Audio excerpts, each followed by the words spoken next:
그리고 윤석열 대통령의 2차 개각에서 아직 후보자로 남아있는 김행 여가부 장관 후보자 관련한 얘기 나눠보겠습니다.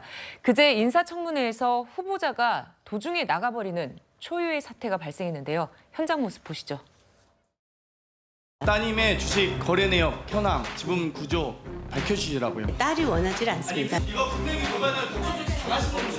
그러면 고발하세요. 여기서 고발하라는 말을 이렇게 함부로 하시면 안 됩니다. 저를 형사범으로 몰고 있지 않습니까? 도저히 이걸 감당을 못 하시겠으면 사퇴를 하시든가요. 아니요, 조용히 하시면 진행하겠습니다.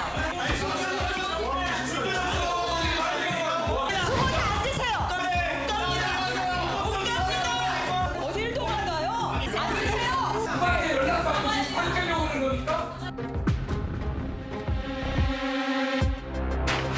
이름을 따서 김행의 주랭랑 행방불명됐다.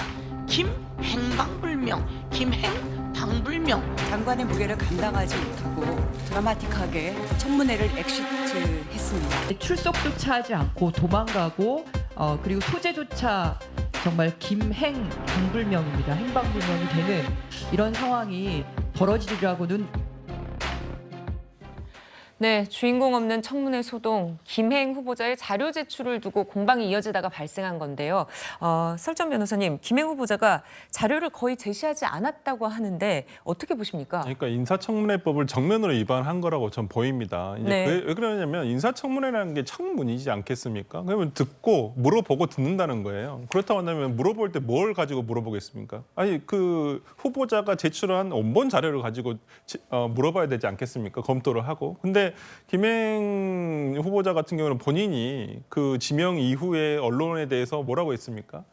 본인에 대한 의혹이라든지 이런 부분에 대해서 언론에서 제기한 의혹에 대해서 자기가 청문회에 소상히 다 밝히겠다 그랬어요. 네. 근데 청문회에 가기 전까지는 하나도 제출하지 않고 오히려 본인이 임의대로 만들어 놓은 판례를 들면서 그걸 설명한다 이거예요. 그래서 당시 청문위원들이 아니 그러면 그 판넬에 있는 원본 자료를 달라. 그러면 우리가 그걸 검토해보고 질문을 하겠다라고 했던 것이거든요. 네. 정말 김행 후보자 같은 경우는 정말 이 유례가 없는 헌정사상 유례가 없는 인사청문회가 도입된 뒤로 한 번도 없는 이런 행동을 하신 거고 위법한 걸 하신 거거든요. 그렇기 때문에 그리고 아니 만약에 앞으로 어떤 청문회든 아니 후보자가 그냥 저 그냥 대답하기 싫어요 하고 나가버리면 인사청문회 왜 하겠습니까? 저는 오히려 진짜 그 이쯤 됐으면 김행 후보자가 스스로 자진 사퇴를 하시든지 저는 대통령께서 이 지명 철회를 해주시는 게 오히려 국민들의 정말 이 화를 가라앉히시는 어떠한 방법이 되지 않을까라는 생각이 듭니다. 정말 부적절한 인사입니다. 네, 이현정 의원님, 네. 보면 김행 후보자가 앞으로 계속해서 청문회 참석을 거부하게 된다면 어떻게 될까요? 그렇죠. 이게 지금 일단 청문회 진행하는 위원장이나 야당 의원들 이런 문제도 지적을 해야겠습니다만은 일단 장관 후보자지 않습니까? 장관 후보자를 우리가 검증하는 게 바로 청문회잖아요. 네. 우리가 장관 후보라면 국무위원입니다. 정말 떳떳하고 또 이런 부분에 대한 대응할 수 있는 순발력 또 위기에 대한 대응력이라든지 이런 거를 충분히 검증하는 자리잖아요. 우리가 전임 김현숙 장관을 갖다가 그때 낙마 여러 가지 이야기 나온 이유가 잼버리 사태 때 당시에 국무총리가 한 총리가 장관 현장 가서 지키세요라고 이야기를 했습니다. 네. 근데 본인은 어떻게 했죠? 본인은 거기 다른 지금 숙소에 가서 거기서 있었잖아요. 예. 그게 여러 가지 논란이 됐지 않습니까?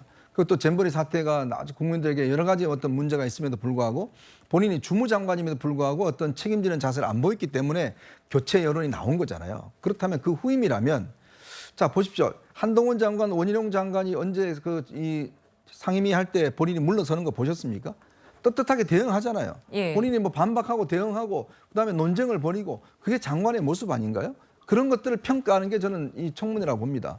그렇다면 김행 장관 후보자가 저런 여러 가지 야당의 질문이 있더라도 좀 무리한 부분이 있더라도 본인이 그 부분을 적극적으로 설명하고 싸우고 논쟁하고 견뎌내고 이러한 모습을 국민들이 보면서 역시 장관감이구나 라고 판단하는 거 아니겠어요? 야당에서 아무리 채택을 안 해줘도 국민들 입장에서 볼 때는 저분이 그래도 장관으로서 여성가족부라는 부를 이끌어 나갈 수 있는 능력이 있겠구나라는 판단을 국민이 보고 내리는 거거든요. 예. 그런데 우리가 어제의 모습은 저는 굉장히 실망스럽다고 봅니다. 네. 결국 본인이 피해버린 거잖아요. 과연 그런 부분을 국민들이 어떻게 보실지 그리고 이런 부분에 대해서 저는 대통령실도 좀 생각을 달리 해야 될 겁니다. 네. 아마 이렇게 되면 불신감들이 있을 거예요. 네, 김행 여가부 장관 후보자 얘기까지 나눠봤습니다. 네 분과는 여기서 인사 나누겠습니다. 고맙습니다.